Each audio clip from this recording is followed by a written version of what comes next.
안녕하세요. 오늘도 함께 해주셔서 고맙습니다.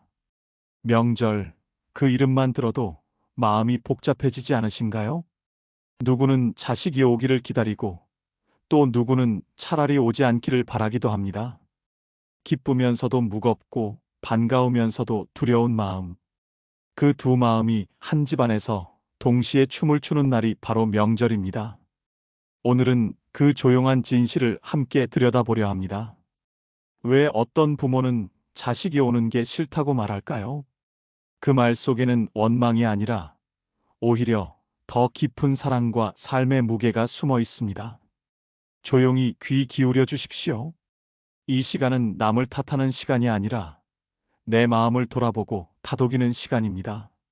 함께 명절의 진짜 의미와 부모의 마음을 성찰해 보겠습니다. 그리고 시작하기 전에 부탁드립니다. 이 채널은 여러분의 구독과 좋아요, 알림 설정이 큰 힘이 됩니다. 여러분의 작은 관심이 더 많은 분들에게 위로와 공감을 전하는 길이 됩니다. 첫 번째, 집이 더 이상 쉼터가 아닐 때. 예전에는 명절이 다가오면 설레는 마음이 컸습니다. 아이들이 모여서 웃고 떠드는 모습, 며느리와 함께 부엌에서 분주히 움직이던 손길, 그 모든 게 집안을 가득 채웠죠. 하지만 이제는 그 설렘보다 먼저 어깨부터 무거워집니다. 김치 몇 포기 더 담아놔야 하나? 손주가 좋아하는 과자는 꼭 챙겨놔야지. 명절이 다가오기 며칠 전부터 부모 마음은 벌써 분주해집니다. 시장에 나가면 카트가 금세 가득 찹니다. 고기, 채소, 과일, 떡, 며느리 눈치 보이니 조금 더 좋은 걸 담게 되고 손주 생각나니 간식도 한 보따리 챙깁니다. 계산대 앞에 서면 카드값이 부담으로 가슴을 누르지만 그래도 애들 오는데 뭐라도 해줘야지 하는 마음이 앞섭니다. 명절 당일 부엌불은 아침부터 저녁까지 꺼질 줄 모릅니다. 전 부치다 허리가 끊어질 것 같고 큰 솥 들다 팔이 후들거립니다. 잠깐 의자에 앉고 싶어도 누가 볼까 부엌을 떠나지 못합니다. 엄마 힘들죠? 라는 며느리의 말 한마디에도 아니야, 괜찮아 하며 억지 웃음을 짓습니다. 자식 앞에서 여전히 당당하고 싶기 때문이지요. 하지만 자식들이 떠난 뒤 거실에는 웃음소리 대신 텅 빈 정막만 남습니다. 싱크대에는 산더미 같은 설거지, 방 한쪽에는 아직도 정리되지 않은 이불이 널브러져 있습니다. 몸은 녹초가 되고 마음은 쓸쓸함으로 가득합니다. 그럴 때 문득 이런 생각이 스칩니다. 내가 이 고생을 또 해야 할까? 다음 명절에는 그냥 쉬면 안 될까? 사랑하는 자식들이지만 그 사랑이 늘 행복만을 주는 건 아니었습니다. 보고 싶다가도 막상 오면 두려운 마음.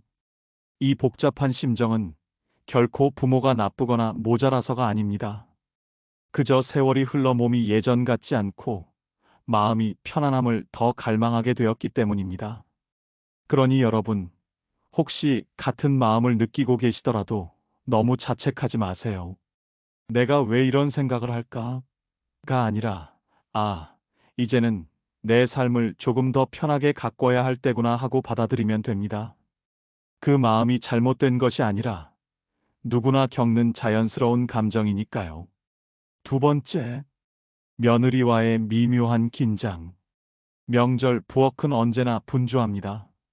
프라이팬 위에서 전이 지글지글 익어가고 김이 오른 냄비에서는 국물이 끓어넘칠 듯 팔팔 끓습니다. 그 속에서 오가는 말 한마디는 단순한 대화 같지만 때로는 세대의 간격을 그대로 드러내곤 합니다. 명절에 저는 꼭 부쳐야 해. 그래야 집안이 명절답지. 어머니, 요즘은 다 사다 먹어요. 냄새도 덜 나고 훨씬 편해요. 그 순간 부엌 안 공기가 살짝 얼어붙습니다. 시어머니는 전통을 지켜야 한다는 마음이고 며느리는 현실의 편리함을 택하고 싶은 마음입니다. 누구도 틀린 게 아닌데 말끝은 자꾸만 뾰족해지고 웃음 속에 긴장이 스며듭니다. 며느리는 속으로 이렇게 생각합니다. 내가 잘하고 있는 걸까? 혹시 어머니 눈에는 부족해 보이지 않을까? 시어머니 역시 불편합니다. 내 말 한마디가 잔소리로 들릴까봐 그냥 입을 다무는 게 낫겠다. 그런데 며느리 눈에는 그 침묵조차 무겁게 다가옵니다. 어머니가 아무 말도 안 하시는 게 더 못마땅하신 건 아닐까? 이렇게 서로의 마음은 어긋나고 결국 아들이 중간에 서서 애매한 눈치를 보게 됩니다. 엄마, 그냥 내가 할게요. 여보, 그냥 가만히 있어. 괜히 또 말하지 마. 그 순간 부엌은 전쟁터가 되고 명절은 쉼터가 아니라 긴장감의 무대가 되어버립니다. 그러다 부모 마음에는 이런 생각이 스칩니다. 반갑고 좋긴 한데 차라리 오지 않는 게 서로 덜 힘든 건 아닐까? 하지만 여러분, 이 긴장이 꼭 나쁜 것만은 아닙니다. 세대가 다르고 살아온 방식이 다르기에 당연히 부딪히는 겁니다. 그 부딪힘 속에서 서로의 차이를 배우고 조금씩 맞춰가는 과정이 바로 가족의 또 다른 모습 아닐까요? 세 번째, 자식의 방문이 부담이 되는 순간. 부모는 자식이 온다고 하면 마음부터 들뜹니다. 이번엔 어떤 얘기를 해줄까? 손주는 얼마나 컸을까? 그 기다림만으로도 가슴이 벅차지요. 그런데 막상 자식들이 도착하고 하루 이틀이 지나면 기쁨은 서서히 피로로 바뀝니다. 거실에는 장난감이 널려 있고 식탁 위에는 먹다 남은 접시들이 수북합니다. 손주가 소파 위를 뛰어내리며 깔깔 웃으면 귀는 먹먹하고 심장은 쿵쿵 뜁니다. 한 할머니는 이런 말씀을 하셨습니다. 손주가 꽃병을 깨뜨렸는데 애가 놀랄까봐 괜찮다 했지. 그런데 속으로는 저거 치우려면 허리 꺾겠구나 하는 걱정이 먼저 들더라고. 경제적인 부담도 슬그머니 찾아옵니다. 멀리서 왔다고 용돈을 챙겨주고 손주에게는 세뱃돈과 장난감까지 건넵니다. 주머니가 가벼워지면서 마음은 한편 더 무거워집니다.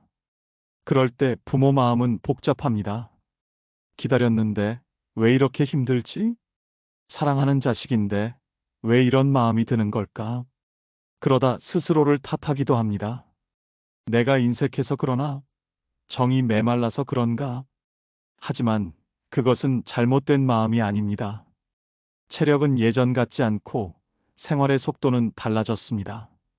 그 속도에 맞추어 살고 싶은 마음, 그것이 자연스러운 나이 들매 모습입니다.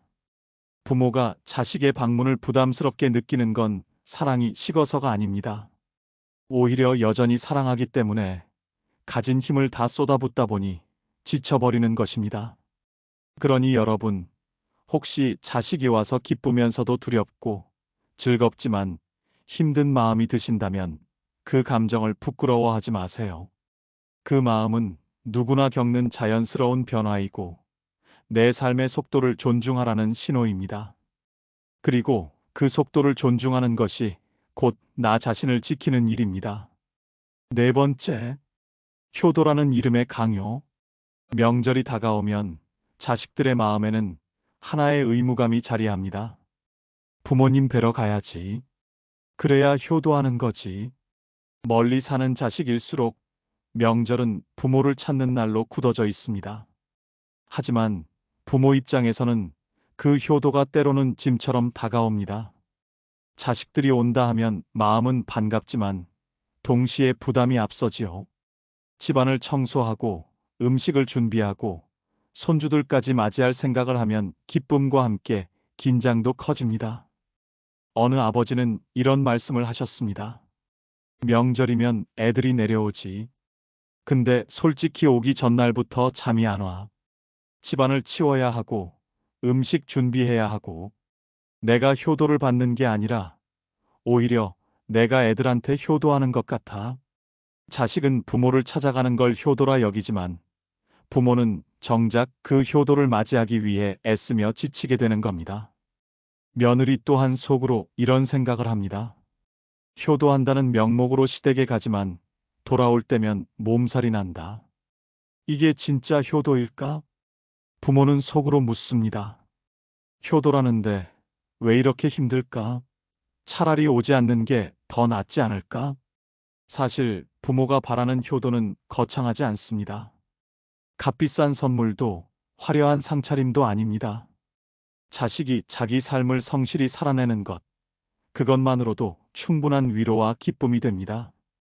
효도가 강요가 되는 순간, 그것은 더 이상 효도가 아닙니다. 효도는 의무가 아니라 서로의 삶을 존중하는 마음입니다. 때로는 전화 한 통, 따뜻한 문자 한 줄에도 진짜 효도는 담겨 있습니다. 그래서 부모가 말하는 이 한마디는 결코 거절이 아닙니다. 차라리 안 와도 괜찮다. 내가 편한 게 나도 편하다. 그 속에는 부담 없는 만남이 곧 효도라는 지혜가 숨어 있습니다. 효도는 억지로 꾸며내는 것이 아닙니다. 이미 서로의 마음 안에 깊이 자리하고 있는 것, 그것이 바로 효도입니다.